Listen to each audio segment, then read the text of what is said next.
Tem uma armadilha que para mim é muito forte, que é, a gente está fazendo e está crescendo, está dando certo, vamos continuar com a mesma receita de bolo, esperando um resultado diferente. E isso a gente teve que quebrar um pouco o paradigma. E nessa virada, a gente começou a fazer muito benchmark e olhar para fora, né? E quando a gente começou a fazer esse benchmark e olhar para fora, o ciclo de planejamento estratégico que a gente faz de 5 anos, a gente falou, também não vamos fazer sozinho, não. Vamos trazer mais gente que já olhou para dar ideias também diferentes. Então, o último ciclo a gente fez a mais mãos, o exercício de parar com uma outra cabeça e falar, não, a gente não precisa crescer sozinho. Como é que a gente faz para crescer de uma maneira compartilhada e crescendo o ecossistema como um todo?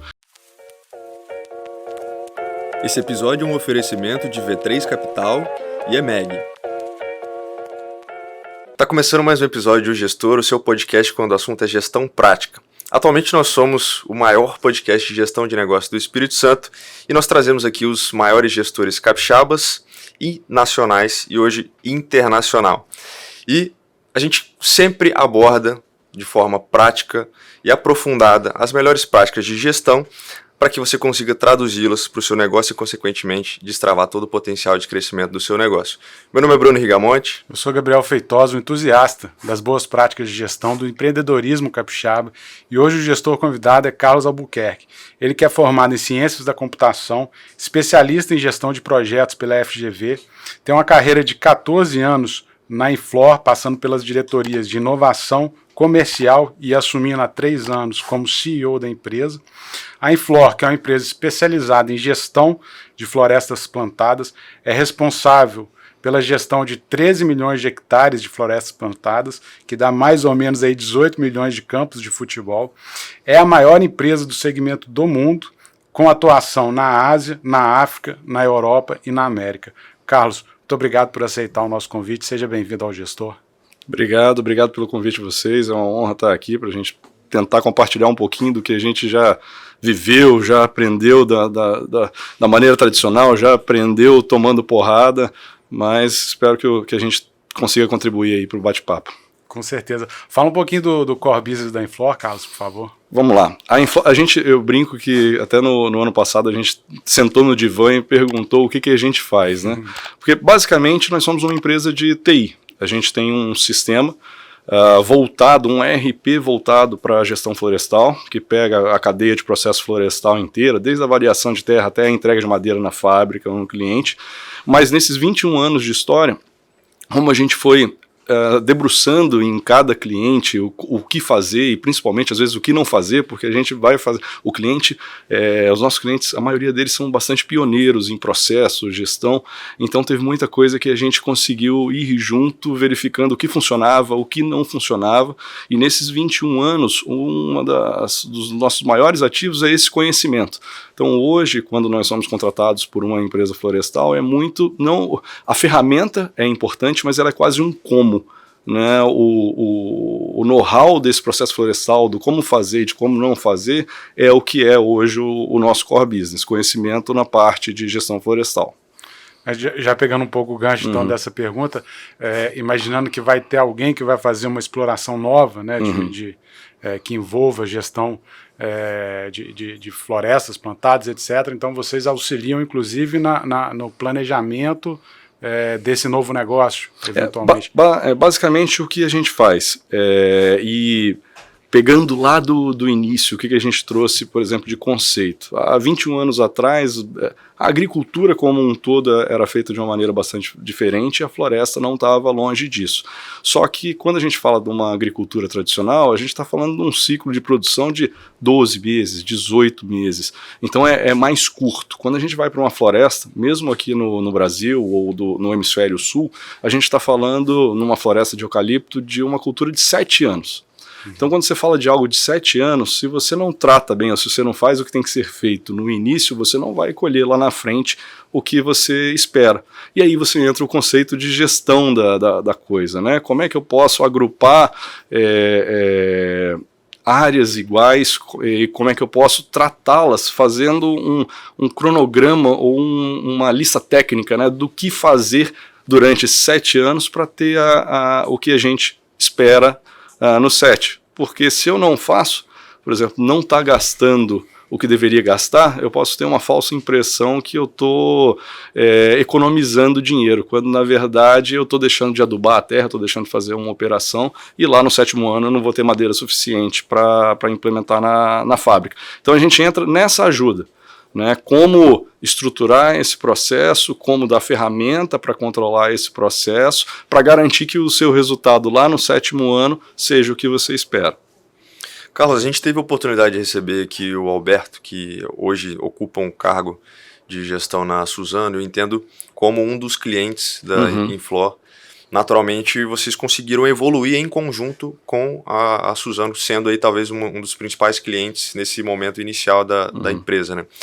Mesmo não estando talvez lá no início do negócio, mas certamente já nesse tempo que você passou por várias áreas da empresa e estando hoje enquanto CEO, como é que você enxerga que foi essa evolução de um sistema que aí está muito ligado à entrega de um produto para conseguir transformar isso em um combo de produto e serviço, conseguindo entregar uma gestão florestal de ponta a ponta aí para os clientes, de modo geral? Legal. A Suzano, inclusive, porque hoje a Suzano incorporou a Fibria na verdade também era uma fusão de 2 empresas, onde um lado era a Aracruz Celulose, e nós nascemos dentro da Aracruz Celulose. Então, se for pegar, a Suzano vamos chamar o pai da nossa empresa, né?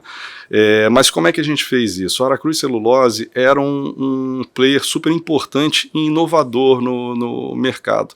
E com isso, a gente, junto com eles, formou o que era o sistema de gestão da Aracruz na época, implementando alguns conceitos que não eram comuns na época, de gestão por talhão, onde outros players faziam a gestão pela fazenda como um todo, né, pela propriedade, trazendo conceitos da indústria, de lista técnica do que fazer, do que não fazer, e isso a gente veio aprendendo junto com o cliente, fazendo junto com o cliente. E nessa primeira fase, o que aconteceu? Feito um bom trabalho, a gente acabou indo para o 2º cliente, o 3º cliente, o 4º cliente. E quando a gente chegava nesses clientes, principalmente nesses clientes maiores, a gente via que existiam peculiaridades, existia um core em comum, mas existiam peculiaridades e maneiras de fazer diferente. Nessas maneiras de fazer diferente, o cliente via dele, o cliente anterior via dele, o 3º cliente via dele, mas a gente teve a oportunidade de ver maneiras diferentes de fazer a mesma coisa e, com isso, começar a analisar a melhor prática de mercado. E isso foi super interessante, porque às vezes, e o mercado florestal tem um conceito super interessante, que ele não é um mercado onde a empresa A esconde processo de gestão da empresa B ou da empresa C. Eles são muito unidos, você consegue fazer visitação em todas as empresas. Claro que a questão, por exemplo, de material genético, pesquisa genética, é algo de cada empresa, mas as melhores práticas eles compartilham de uma maneira interessante. Então, para a gente, isso foi muito importante. O que a gente conseguia ver de melhor prática, a gente conseguia disseminar. Até que chegou um momento que a gente falou o seguinte: cara, a gente já tem 80% dos maiores clientes.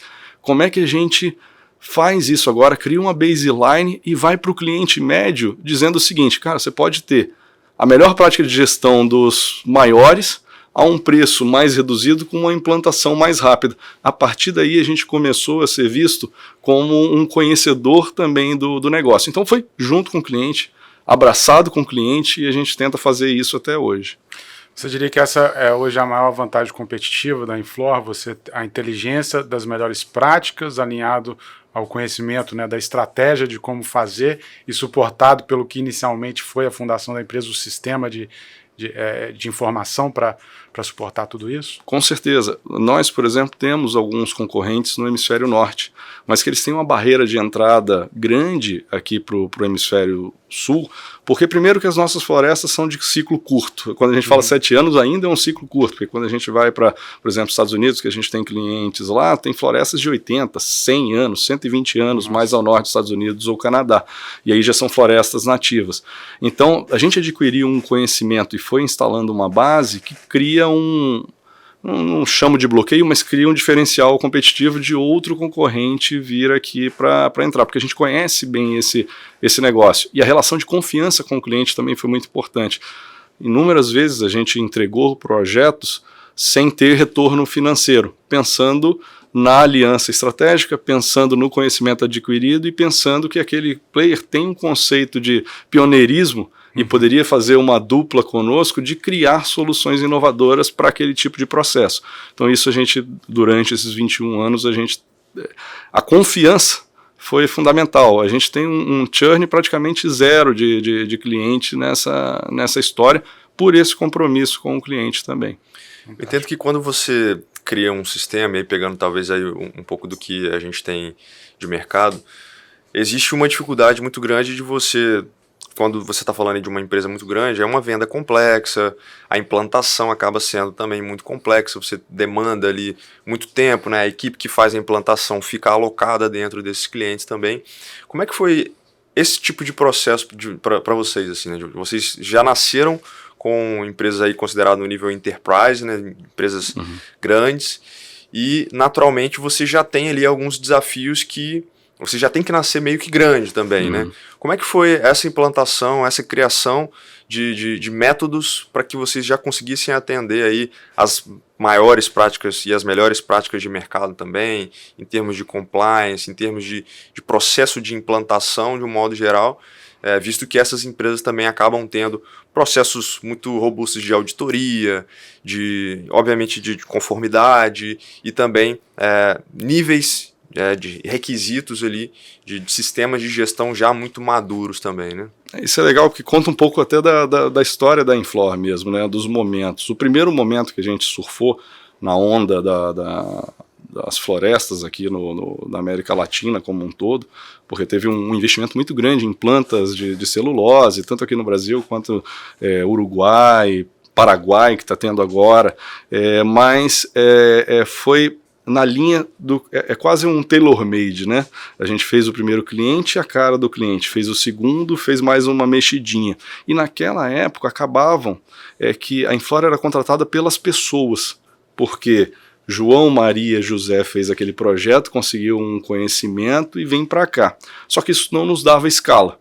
Então a gente teve que surfar um período quase fazendo um cliente por ano, né? E era a gente era menos conhecido, então também era o ciclo de venda é muito longo. A gente está falando aí de ciclos às vezes de um ano e meio. Tem cliente que eu levei 3, 4 anos para fechar, porque vai e volta, não está no orçamento, mas era, vamos chamar, quase pessoal. E aí a gente foi fazendo, adquirindo conhecimento, foi trazendo as pessoas. Eu tinha uma curva de aprendizado grande, porque apesar de ser uma empresa de TI, não quer dizer que eu estou trazendo meu profissional commodities, né? Se eu trouxer um programador que codifica em qualquer linguagem, ele ainda não me serve completamente, porque eu preciso da inteligência do negócio para ele também. Então eu tinha um ciclo longo de preparação. E aí a gente chegou num momento que a gente viu que para quebrar isso, para a gente ganhar escala e poder crescer, a gente precisava chegar nos aceleradores. E quais eram os aceleradores? Primeiro, criar uma baseline dessas melhores práticas. Então a gente não parte do zero, a gente parte o que é mais comum de todos eles e qual é a melhor prática. Então a ideia era 80% do projeto ele já vinha pré-parametrizado, né, ou discutido a partir dali. Até em termos de sistema, a parametrização do sistema já está 80% feita. E aí a gente ia discutir o delta, né? Falar o que é diferente, e a gente customizava só esse ponto. O segundo ponto foi como é que a gente forma também dentro de casa mais rápido, como é que a gente transfere esse conhecimento. Aí a gente investiu em universidade, em Inflor, em EAD para os próprios clientes, por exemplo, para acelerar projetos. A gente fez uma série de gravações de EAD, a gente tem o Inflor Academy, que quando o cliente contrata o projeto, ele leva esse EAD, que ele se prepara primeiro, né, no nosso sistema, faz uma série de questionários para ele estar certificado para começar um workshop. Então a gente reduziu em quase 40% o tempo de workshop fazendo isso, porque o que era igual ficava automático, né, e eu não precisava de mão de obra para isso. Então a gente conseguiu ser mais eficiente, mais rápido nesse ponto.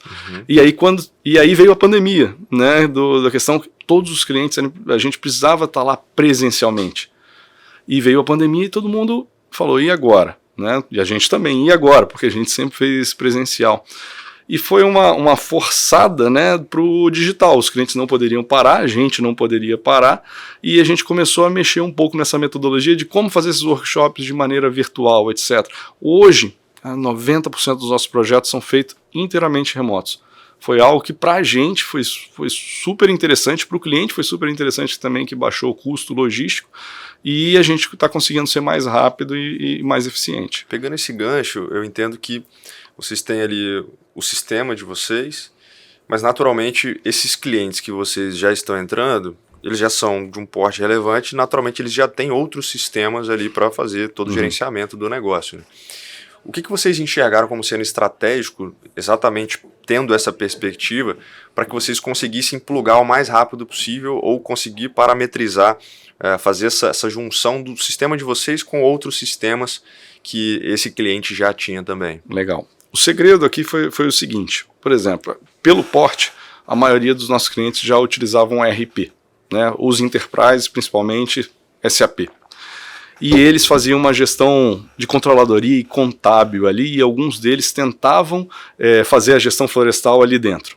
Só qual é o problema quando você chega a isso? Você tem o cara lá de campo que precisa utilizar a ferramenta na linguagem dele, ele precisa saber o que é um projeto, uma fazenda, um talhão, uma operação florestal e não uma ordem de custeio no SAP.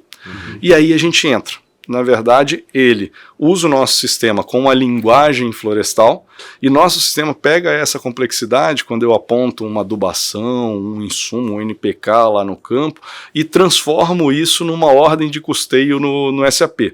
Então esse foi o primeiro ponto, como é que a gente simplifica a vida do cara lá da operação, mas também auxilia a vida de quem está aqui dentro de casa para ver custo, controladoria, auditoria. Então a gente faz quase essa tradução para jogar para o SAP. E nesse tempo a gente viu que existiam empresas similares. As empresas de celulose, as empresas ou as TIMOs, né, de investimento de ativo florestal, queriam ver de uma seguinte maneira.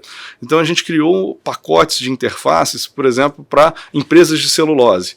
As que têm mão de obra própria é dessa maneira, eu vou controlar todo o custo do maquinário florestal, quero saber eficiência, parada mecânica, ou não, tem empresas que trabalham com mão de obra com fornecedores, então eu preciso fazer uma gestão mais forte em contrato e pagamento de fornecedor. Então eu também fui criando pacotinhos de integração para fazer essas integrações de maneira mais fácil. E quando a gente pega o nosso ERP aqui na ponta, tem uma série de ferramentas que às vezes o cliente tem um emaranhado aqui de ferramentas que a gente consegue eliminar uma série delas e conecta no que é realmente relevante. Perfeito. Carlos, eu fico pensando assim, quando você vai ter ali um sprint, né, de implantação, né, do próprio sistema, da estruturação e do pensar estratégico de como gerir as florestas, etc. Mas me parece que a curva você tem um esforço muito grande no início, né, de implantação da cultura, da estratégia, do próprio sistema, e ao longo do tempo vocês vão... O papel ali, de certa forma, está cumprido, né? E aí eu fiquei pensando assim, como se vocês já avaliaram se isso é uma estratégia de sentar, inclusive no board das empresas, né, dos clientes de vocês, para o processo de tomada de decisão estratégica, ou se de fato o caminho é esse, a gente tem ali um sprint inicial mais forte e à medida que os anos vão passando e aquela cultura vai sendo incorporada, a gente acaba prestando o serviço de TI, do sistema, de TI não, né, do sistema de gestão da floresta. Como que funciona essa visão para vocês também de ser mais estratégico, ao ponto de sentar num board de um conselho dessas empresas, pensando estrategicamente o futuro dela? Hoje a nossa estratégia foi um pouquinho diferente, né? A gente quer levar sempre o maior número de informação possível para os tomadores de decisão, mas uma coisa que a gente pensou foi o seguinte: hoje eu tenho 13 milhões de hectares gerenciados, das mais diversas empresas em diferentes países. Então, só que a gente tem uma cauda longa de processo. São 20 e poucos módulos, processos grandes, processos core, processos especialistas de suporte, e desenvolver tecnologia para cada um deles acaba que às vezes a gente não consegue na velocidade que a gente deseja. Então o que a gente começou a pensar? Eu tenho uma base instalada muito grande e tenho uma série de outros fornecedores sendo mais especialistas em determinados pontos. Exemplo, temos parceiros que eles fazem a integração com computador de bordo de maquinário. Então, para que eu vou desenvolver uma solução e fazer a integração de bordo do maquinário? Eu me associo a ele, eu crio um ecossistema, ele entra como uma possível solução no meu ecossistema, a gente faz a integração com ele e eu começo, a gente dá um valor agregado para o cliente, porque ele vai ter uma série de soluções a mais, eu ganho, porque em duas vezes, né? Eu ganho porque eu forneço uma solução que eu não tenho para o cliente e ganho nessa transação também. Então, o próximo passo foi virar um marketplace florestal para essas soluções, porque cada dia surge uma solução diferente. A gente fechou uma parceria agora, por exemplo, de imagem de satélite. Então os nossos clientes vão poder, por um preço reduzido, acompanhar toda a sua área com imagens de satélites e processar a imagem para ver área colhida, uma série de pontos, e direto da nossa solução, falando, eu habilito aquilo, ele vai começar a pagar uma transação e eu ganho um percentual desse FII. E aí a gente começou também a se associar a alguns hubs de inovação e alguns venture clubs e venture capitals de agritechs, porque se alguma nos salta aos olhos em termos de solução ou possibilidade, eu posso ter um equity dessa startup e acelerá-la, quase pegadinha aqui, trava-língua, porque eu tenho uma base de clientes fazendo um cross-selling, né? Então a ideia agora foi aumentar esse escopo. Com a inovação aberta, criar um ecossistema e ganhar nesse ecossistema mais de solução tecnológica.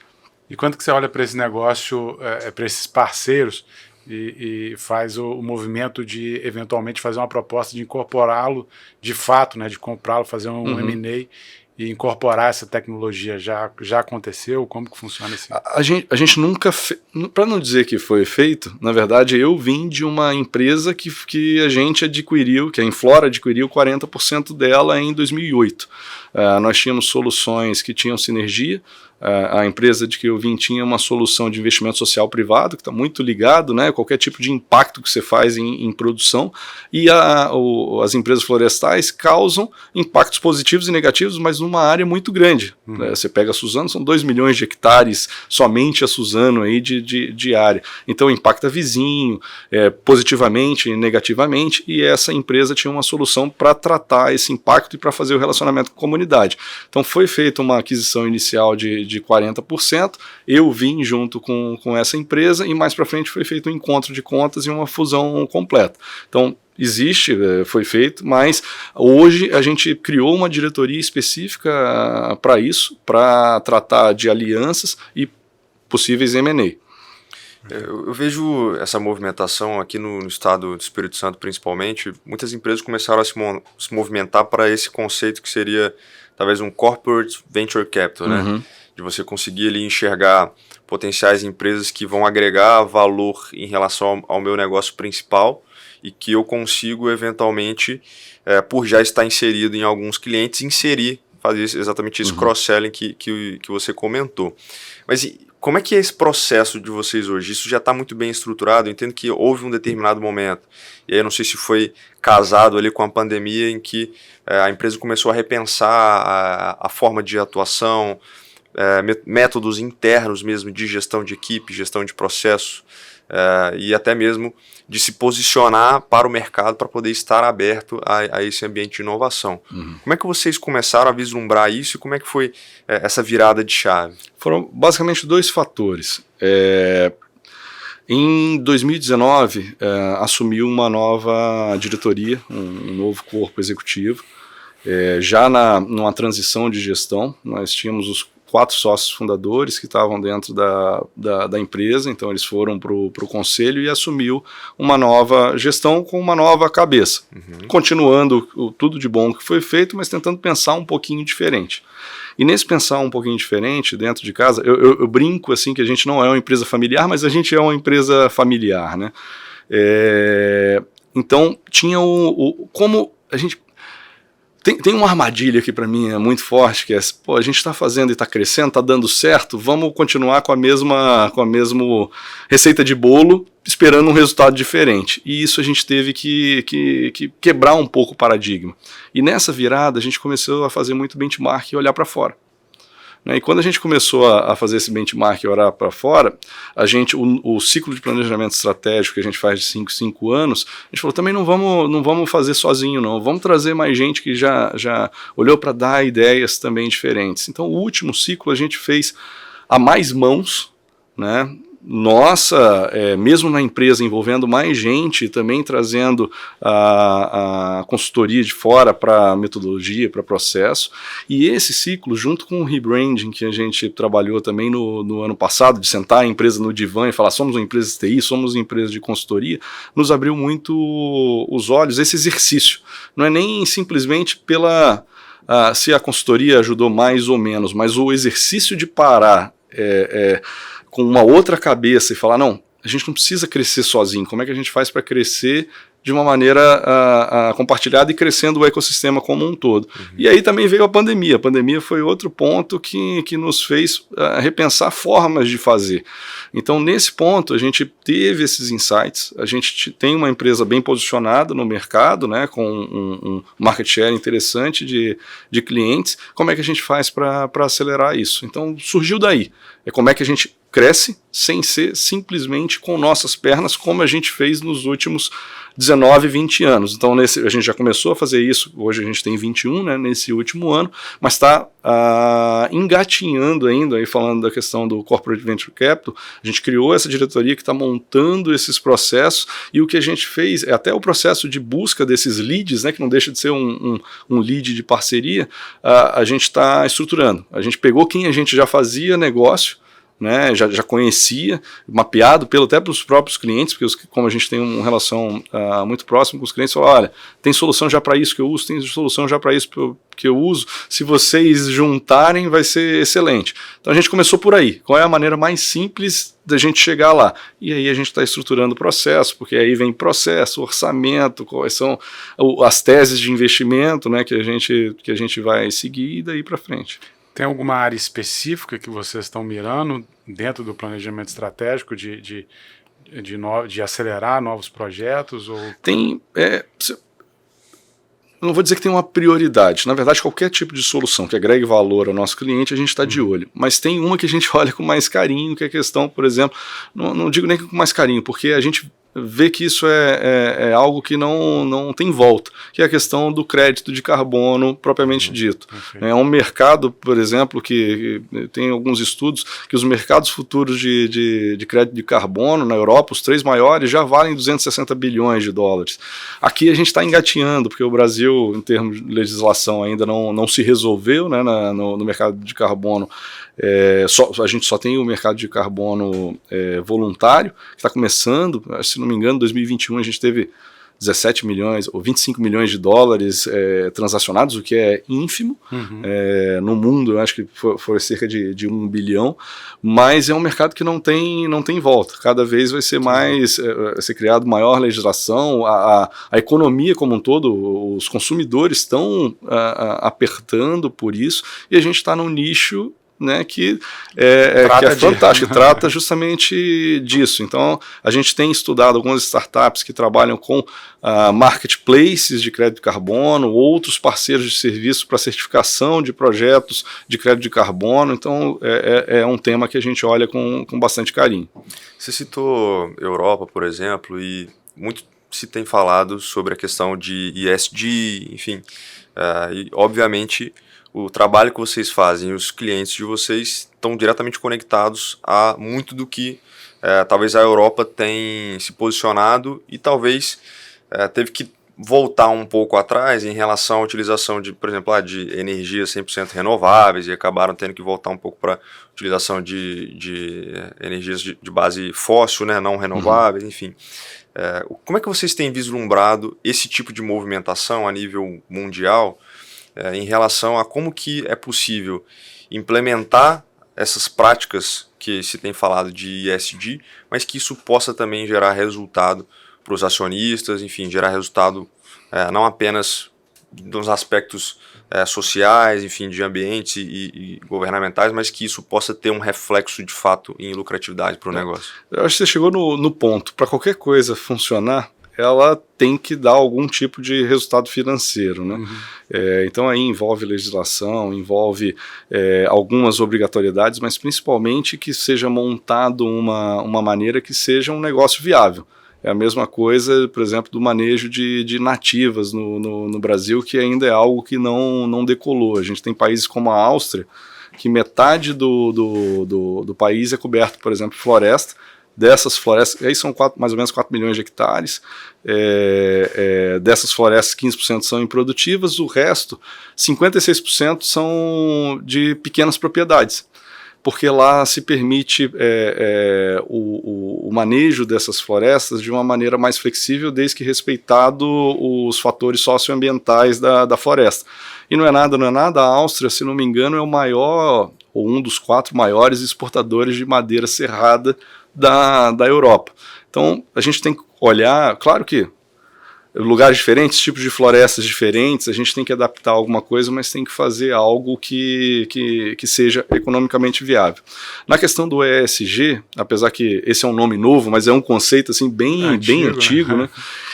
A questão da floresta, ela aqui no Brasil e em outros lugares também, mas no Brasil a gente tem um mercado extremamente regulado para florestas. Então, quando você pega empresas florestais, o quanto ela é sabatinada, né? Principalmente as empresas que têm certificação, por exemplo, do FSC, que garantem que é uma madeira, né? Que o produto final vem de uma cadeia de custódia responsável e sustentável.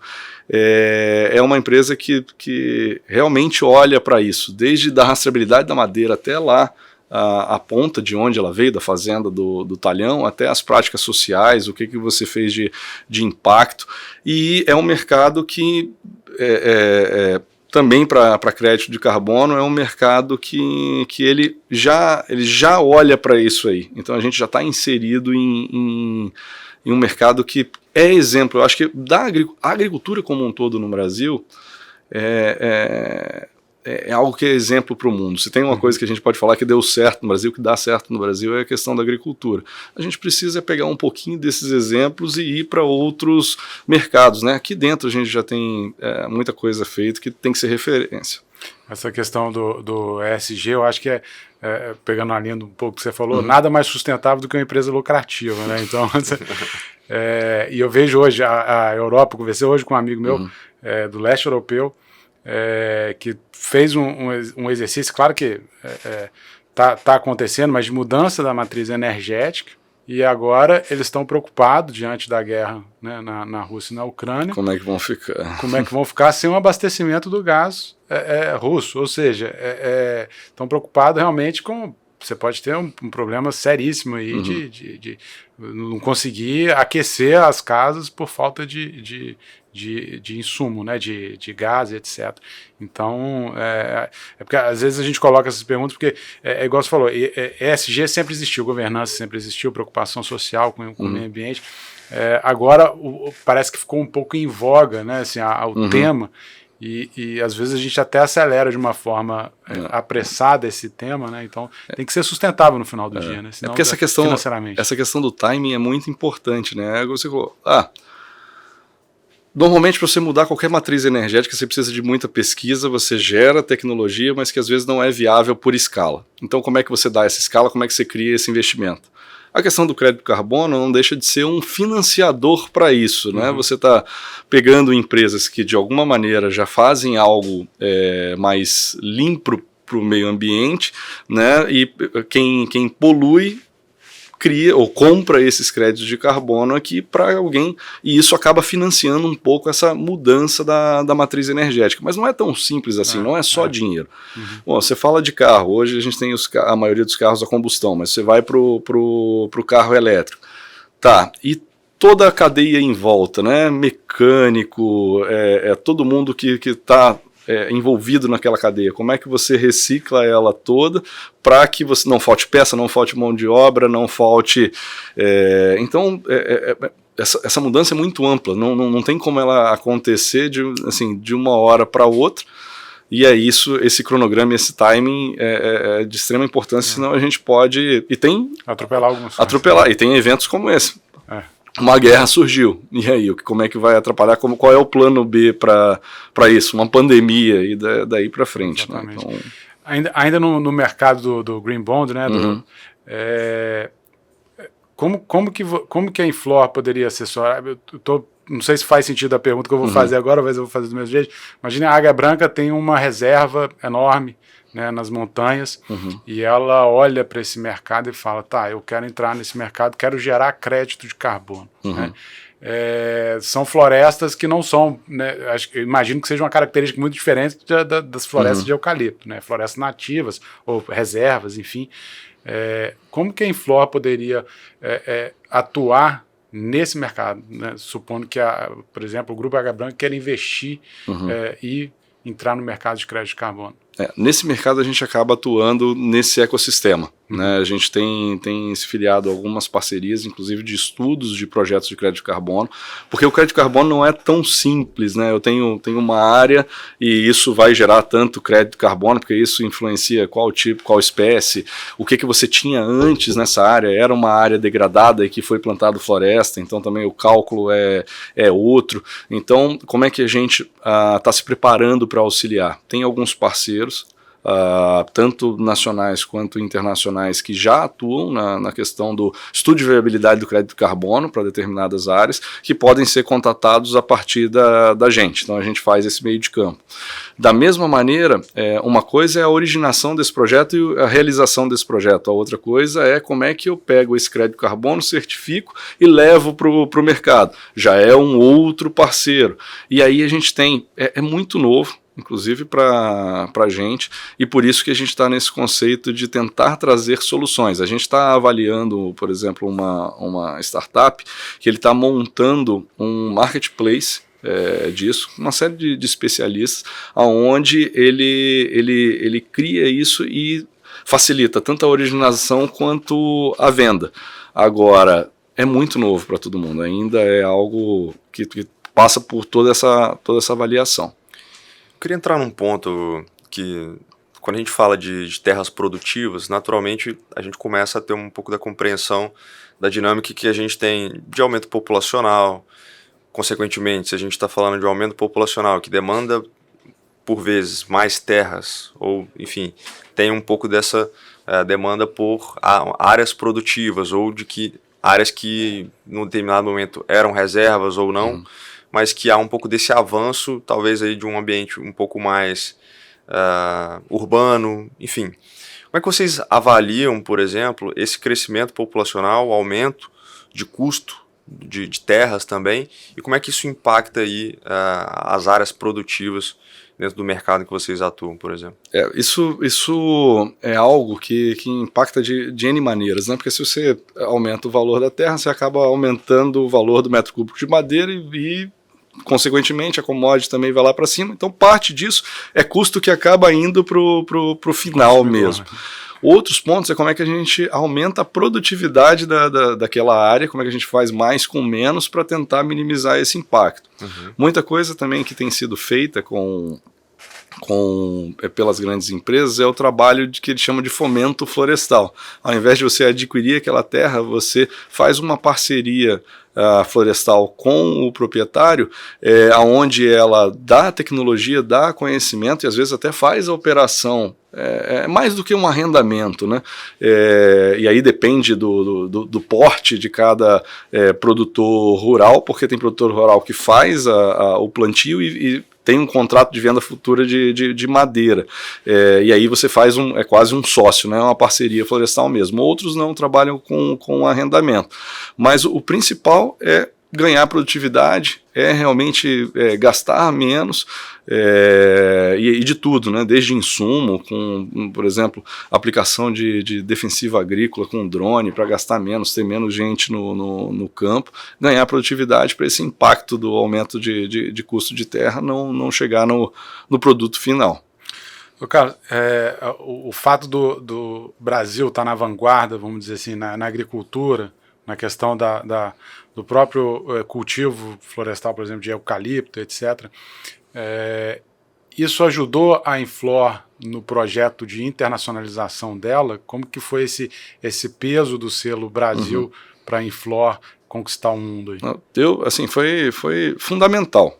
Né? O Brasil hoje ele é referência no custo de produção de celulose, então é referência para o mundo, e é o segundo mercado madeireiro do mundo, perdendo para os Estados Unidos. Então, quando numa primeira visão falam, não, é porque no Brasil o clima é bom, o solo é bom e vai, mas não, tem muita coisa que foi feita aqui de melhoria de material genético, de processo produtivo, de gestão, e a gente surfou essa onda. A Inflor nasceu dentro da Aracruz, há 21 anos atrás, e essa referência foi sendo criada. Então, como esses clientes eram referências, e quando alguém vinha fazer o benchmark e via o produto instalado, o processo criado, falou, não, eu também quero fazer.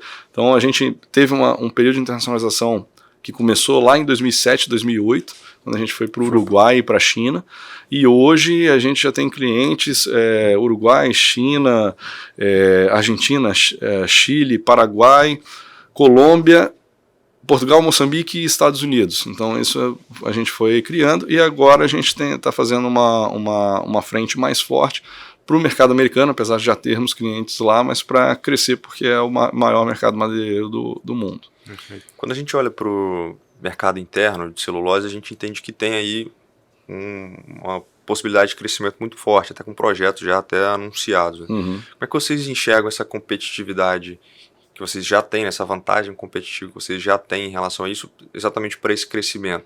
Vocês enxergam que esse posicionamento que vocês já têm é quase que uma garantia de que eventuais novos projetos vocês já entram com uma determinada vantagem, ou vocês enxergam que esses novos projetos, existem alguns outros players que podem estar vislumbrando para isso e se posicionando também para serem cada vez mais competitivos em relação a isso? Eu vou te falar sim e não, né? O sim é por a gente já ser referência no mercado, quase certeza absoluta que a gente é consultado para fazer aquele tipo de trabalho e implantar o sistema.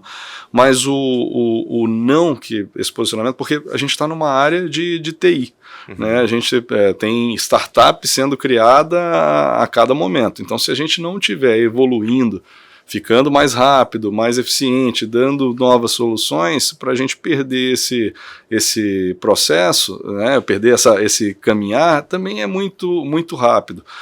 Então, por isso que a gente tem, inclusive, para acelerar esse conceito da inovação aberta, né, não ficar somente a gente, porque tudo está correndo muito rápido. E também, na questão de mercado, hoje, quando a gente tem, por exemplo, a desvalorização da nossa moeda, para a gente foi interessante o processo de internacionalização, porque hoje 50% da nossa receita já vem em moeda forte, nos protege um pouco. Mas para você ter um novo entrante com moeda forte, para fazer um dumping de preço, para entrar num cliente desse e falar, não, eu banco e faço, a gente sempre tá atento a isso. Então tem que estar realmente na vanguarda do conhecimento e sempre tem que estar atualizando a solução. E nesse processo de crescimento, vocês falaram se eu li corretamente, da abertura de captar recursos, né, fazer um projeto de captação para 2024. Né, numa empresa que é geradora de caixa, né, por que essa estratégia de captar funding externo e com vista em quê, exatamente? Basicamente não é dinheiro, porque a gente sempre teve um crescimento orgânico interessante com uma estratégia totalmente bootstrap. Só que tem alguns mercados que a gente quer intensificar, mercado asiático, mercado africano e mercado americano, que para fazer o caminho que a gente fez no Brasil e mesmo de entrada nesses mercados, o tempo é maior. Né? O americano gosta de falar com uma empresa americana. A gente tem que quebrar todo o gelo e toda a desconfiança como uma empresa brasileira. Estamos fazendo isso, a gente já tem clientes nos Estados Unidos, mas no mercado asiático, por exemplo, apesar da gente já atender desde 2008, sempre houve uma pressão para a gente ter um escritório lá na China, mas é outro país, com outra legislação. Então a gente mandava a gente para lá, a gente teve funcionários que moraram 2, 3 anos lá, porque o fuso horário é diferente, para fazer o primeiro suporte, depois vinha para cá. Então a gente está buscando muito mais um parceiro que tenha footprint nesses mercados e consiga nos acelerar nesses mercados. Não é a questão do dinheiro. Claro que o dinheiro é sempre importante e acelera as coisas, mas é muito mais footprint internacional e também alguns fundos. E a gente vem sendo procurado, porque o que foi interessante, a gente, sei lá, 5, 6 anos atrás, a gente começou a ser mais procurado por alguns fundos, principalmente internacionais. Na pandemia, então, eu recebo, às vezes, 3 ligações por mês de fundos diferentes, porque com a desvalorização da moeda, as empresas brasileiras também ficaram muito baratas, né? E esses fundos têm muito o conceito também do cross-selling. Então, dependendo da estratégia, do investidor, a gente possa fazer um crescimento mais rápido através de cross-selling, através de internacionalização com esse footprint internacional. Então a gente está buscando mais isso, tá? Acelerar mais a questão da aliança e talvez a questão do M&A, que para isso sim precisa mais de capital, mas acelerar a implantação e o crescimento em outros mercados. A despeito desse footprint que você está comentando de ter parceiros ou fundos de investimento no exterior, nesse processo de internacionalização que vocês tiveram, e aí olhando um pouco para o perfil do brasileiro, que é um perfil empreendedor que resolve problema, que trabalha, enfim, uma quantidade de horas necessária, enfim, tem a capacidade de resolver problema. Então eu vejo que tem muitas características muito relevantes do brasileiro, mas quando você vai para uma outra cultura, naturalmente você tem que se adaptar à legislação, à própria cultura em si. Mas eu entendo que o brasileiro, quando ele chega no exterior, também ele consegue imprimir a sua marca. Né? Que talvez seria esse footprint do brasileiro no exterior. Como é que foi esse processo de internacionalização de vocês? Qual foi talvez aí o primeiro país que vocês fincaram a bandeira de vocês? E o que vocês enxergaram que vocês conseguiram levar do Brasil para o exterior que fez a diferença também? Legal. Acho que assim, esse jeito do brasileiro te dá vantagens e te dá desvantagens, porque a gente culturalmente também tem algumas desvantagens. Somos bastante empreendedores, somos bastante criativos e às vezes a gente se arrisca mais do que deveria ou não faz o dever de casa de avaliação de risco e plano B, C, D, etc. Se for comparar com os asiáticos, a gente planeja de menos e executa demais. Exatamente, né? Exatamente. O que é interessante pra gente é como a gente vem de uma cultura de floresta, onde se você planejar mal, você não colhe lá na frente, depois de 7 anos, isso a gente é brasileiro, mas com uma cultura de fora. Mas tem sim esse choque cultural. O principal foram 2 coisas. O que foi feito no Brasil em termos de melhores práticas de gestão florestal que a gente conseguiu levar. A criatividade é muito importante, tem uns negócios super interessantes, por exemplo, no Uruguai, que a gente tem cliente, a gente tem módulos de transporte que o cara sabe, por exemplo, onde está a madeira espalhado no país, ele entra num ciclo de otimização de aonde pegar e para onde levar, ele já recebe uma ordem lá no caminhão, no computador de bordo do caminhão, quando ele chega lá na grua de campo, a grua de campo já sabe que está chegando, tudo automatizado. Só que o Uruguai é um país pequenininho, tem 94%, 93%, 94% de cobertura de sinal 3G, e você conseguia fazer isso simplesmente com uma contingência satelital que é mais cara. Aí você chega no Brasil, um país de tamanho continental, né? Que você às vezes não tem sinal na cidade, né? A gente, se chegar aqui e for não tem. Como é que você faz isso? Aí entra a criatividade, né? Não, vamos começar a transmitir com um cartão RFID que quando ele chega perto de uma balança ou de uma grua, passa aquela informação, vai para o cartão, o motorista quando chega na fábrica joga esse cartão e transmite. Então a gente vai dando jeitinho, no bom sentido, né? Para essas coisas funcionarem. E isso sempre foi um diferencial do brasileiro e nosso também. Então a gente via um problema, viu e dava o nosso jeitinho de colocar. Então esses 2 pontos. Melhores práticas, porque era um mercado de referência, e quão criativo a gente consegue ser. No processo de internacionalização, vocês dizem que a China foi um divisor de águas, né? Por que foi esse divisor de águas? Qual foi o desafio, além da cultura asiática, na China? Tem a questão. Eu brinco lá na empresa que depois que a gente foi para a China, a gente está preparado a ir para qualquer lugar, porque primeiro que culturalmente realmente é muito diferente. A gente chegou lá em 2007, eu não estava na empresa ainda, mas eu tenho relatos disso, as pessoas chegavam, era no sul da China, numa província de Guangxi, e eu fui em 2011, que foi a primeira vez que eu fui à China, que você saía do aeroporto, a pessoa ia encostar em você, porque era uma província que não via estrangeiros, praticamente não via. Então ela ia encostar em você porque você era diferente, era mais alto, era de cor diferente, era uma aberração de perto deles. E aí como é que você se comunicava, né? Lá tem N dialetos. O padrão na empresa era o inglês, mas as pessoas que falavam inglês falavam mal inglês. O pessoal de TI, e do nosso lado também, tinha gente que falava muito bem, tinha gente que falava mais ou menos. Para vocês terem ideia, a equipe de TI não eram pessoas de TI, eram pessoas que falavam inglês na companhia, e por falar inglês na companhia foram levados para TI, porque eles conseguiam se comunicar com os fornecedores. Então a gente teve que se adequar a isso tudo e ser criativo a isso tudo. Cara, a gente tem que fazer o nosso trabalho, a gente tem que fazer o trabalho deles, tem que ver o que eles fazem diferente. E aí a questão das melhores práticas é super interessante. Por exemplo, eles tinham coisa, porque ainda faziam... Eles têm muita gente. Né? E muita gente e estavam fazendo um ciclo de custo muito barato, porque eles tinham que empregar todo mundo, então a mão de obra era muito barata, etc.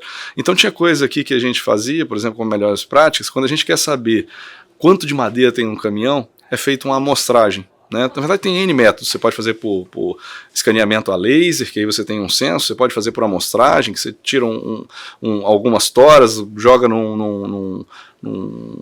quase numa piscina, né, para você ver a questão da volumetria e aplica aquela conversão de peso metro cúbico para os outros caminhões.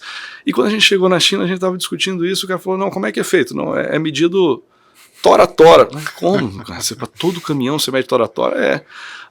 Método de carregamento das toras de eucalipto, que são mais finas, né, pro caminhão. Não, aqui a gente tem a grua tal, esse tipo, e aí chegou uma hora que o cara falou, não, a gente tem carregamento manual. Como assim carregamento manual? Não, junta uma pancada de chinesinho e vai jogando num caminhão menor. Então por isso aí a gente falou, não, vamos tentar fazer diferente. E aí foi um aprendizado, cara. Assim, eu ia para a China todo ano e sempre estava aprendendo coisa nova lá.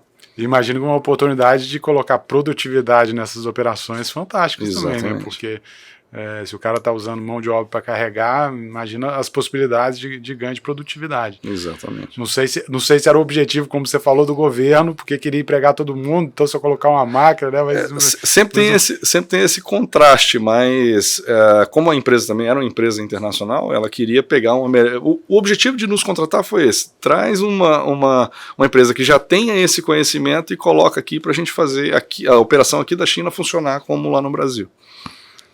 Carlos, e aí você vem numa crescente, né, de 21 anos, e agora, recentemente, a gente estava conversando há pouco, vocês já bateram um recorde de faturamento, né, histórico. Em 22 já bateram o histórico de faturamento de 21. Né?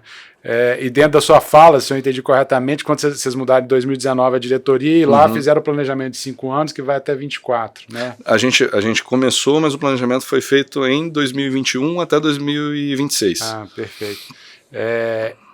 Qual que é o ciclo que nós estamos agora de 21 e como que você imagina o ciclo de 26 a 31, por exemplo? O nosso objetivo a gente dobrou a empresa nos últimos 2 anos, tanto faturamento quanto em pessoas. E a ideia é dobrar, um pouquinho mais que dobrar nos próximos 2, 3 anos também para fechar esse ciclo. E isso numa avaliação sem a captação. Né, falando se a gente não fizer a captação em 2024 e continuar num crescimento bootstrap. O que a gente está trabalhando agora é como fazer essa captação para a gente exponenciar esse crescimento também. E aí o céu é o limite. A questão se a gente conseguir destravar ou acelerar essa ida para esses mercados, mas principalmente esse conceito da aliança, aí não é um crescimento mais só nosso, né? É um crescimento que todo o ecossistema ganha, e aí a gente ainda não a gente está super animado para ver aonde isso vai dar. Temos as nossas expectativas internas, mas a gente acha que a gente quando faz estimativa, a gente é muito conservador. Eu espero que a gente tenha sido conservador para essa estimativa também. Uma das coisas, obviamente, que são necessárias para isso são boas pessoas, né? E um ambiente de trabalho que favoreça a entrega desse plano estratégico, né? E aí, agora em setembro, você estava comentando que teve aí uma renovação do selo Great Place to Work, né? Como é que vocês começaram a virar um pouco dessa chave também para entender como é que eu posso reformular o meu ambiente de trabalho? Você estava comentando que tinha todas as pessoas de forma presencial e aí, por conta talvez ali da pandemia ou por conta do modelo de negócio, vocês repensaram isso, mas obviamente tem ali uma necessidade de trabalhar no conceito de inovação aberta, de você ter as pessoas motivadas, as pessoas engajadas com esse projeto e, obviamente, como é que você faz essa integração de pessoas que trabalham em diferentes setores, diferentes cidades, diferentes países. Como que toda essa gestão de pessoas em conjunto com processos faz com que vocês tenham hoje esse selo aí de Great Place to Work, né? Um lugar, vamos chamar de excelente para trabalhar e o que vocês enxergam que há de desdobramento desse selo para que você consiga atrair cada vez mais boas pessoas para esse ciclo de plano estratégico também. O legal, eu acho que desde o início da empresa a gente teve essa preocupação, porque quando a empresa é pequenininha, né, entram os fundadores com a cabeça dos fundadores, trabalhando de manhã, fazendo gestão à noite, para fazer isso crescer e trabalhando cada vez mais. Mas sempre foi uma preocupação deles, e que a gente mantém até hoje, de reconhecer as pessoas que são valorosas para o negócio. Então, desde o início da empresa, as pessoas que iam se destacando, a gente vinha trazendo com a possibilidade de entrar na sociedade. Então, hoje nós temos um corpo de sócios maior e todo mundo que foi relevante chegou a ter a oportunidade de entrar na empresa. Isso a gente fazia de uma maneira mais informal, né, por avaliação, etc. Fazia um valuation da empresa, subsidiava esse valuation para a pessoa entrar, porque o principal era ter essas pessoas dentro de casa, porque apesar de sermos uma empresa do produto de TI, como a gente falou lá no início, o principal é o conhecimento, e o conhecimento também está nas pessoas, apesar que a gente vem materializando isso. Então, isso foi uma primeira fase. E aí a gente começou a também trabalhar um pouco da meritocracia, né? Como é que a gente faz para ter uma remuneração variável por rendimento. Então a gente vem implementando participação em resultados coletivos, depois participação em resultados por times, e sempre foi, o interessante é que a gente sempre caiu no dilema de a gente vai chegar no individual, o individual pode atrapalhar o coletivo.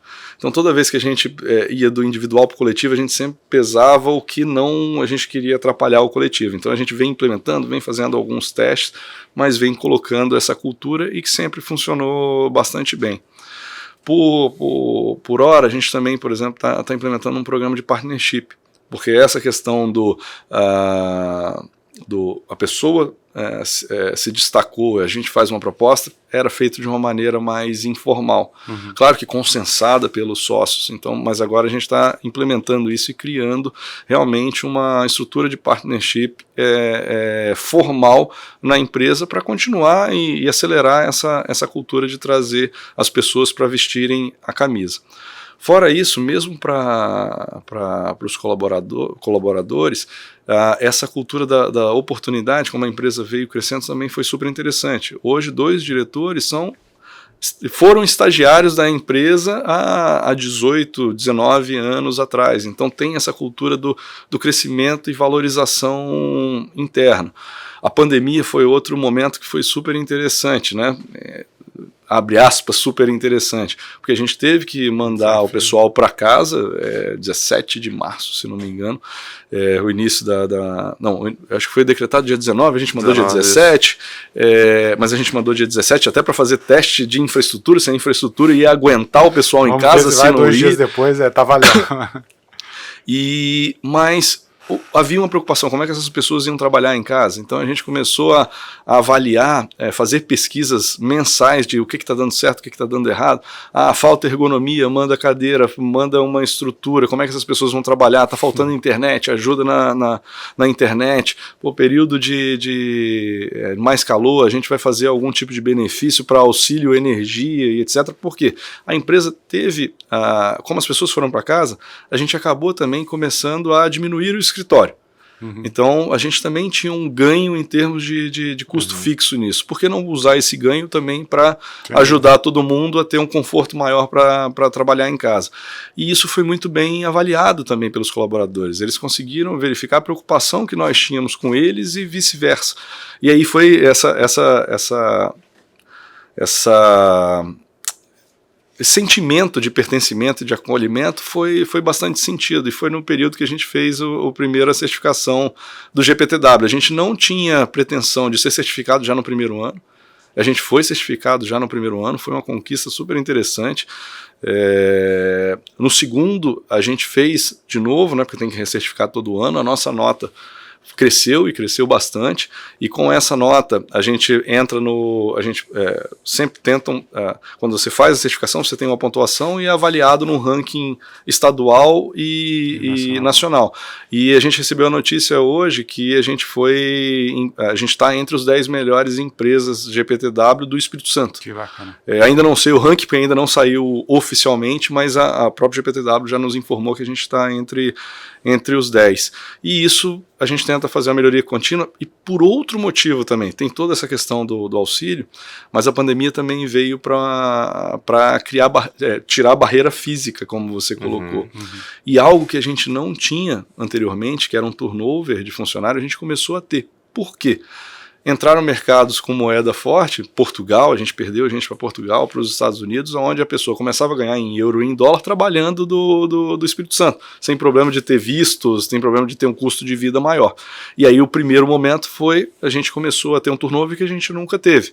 Então a gente também voltou e falou, como é que a gente pode fazer para melhorar ainda o ENPS, que a gente chama dos funcionários, né, e com benefícios, com forma de trabalhar, e graças a Deus a gente conseguiu equalizar esse turnover, voltou para a normalidade. Por que é ENPS? Porque é a questão Cara, eu esqueci a sigla, mas é o interno. O NPS a gente usa para as duas coisas. Entendi. O NPS padrão é o para cliente, e o ENPS é o interno. Vou me arriscar aqui como todo bom brasileiro, mas talvez seja um endo-NPS, assim como um endomarketing, não sei. Pode ser algo. Fugiu a sigla aqui, mas é o que a gente faz para o colaborador. Bacana. Ô Carlos, queria te agradecer, parabenizar aí pela história da Inflor. Acho que é impressionante os cases de sucesso que a gente tem aqui no estado, né? Uma empresa de porte mundial, referência mundial aí, no setor de gestão florestal.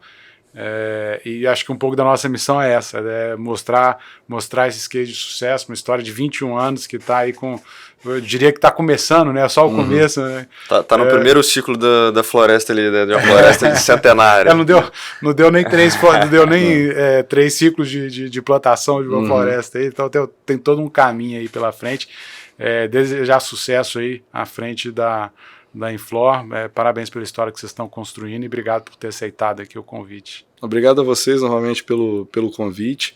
Obrigado à equipe que eu tenho lá, né, que na verdade hoje aqui eu só sou o representante deles para contar um pouquinho da história que a gente tem tanto orgulho. E espero ter contribuído aí, esse bate-papo é fantástico, e fico à disposição para qualquer outra conversa. Muito bom. Bom, a gente vai ficando por aqui. Valeu, um abraço, até a próxima. Valeu.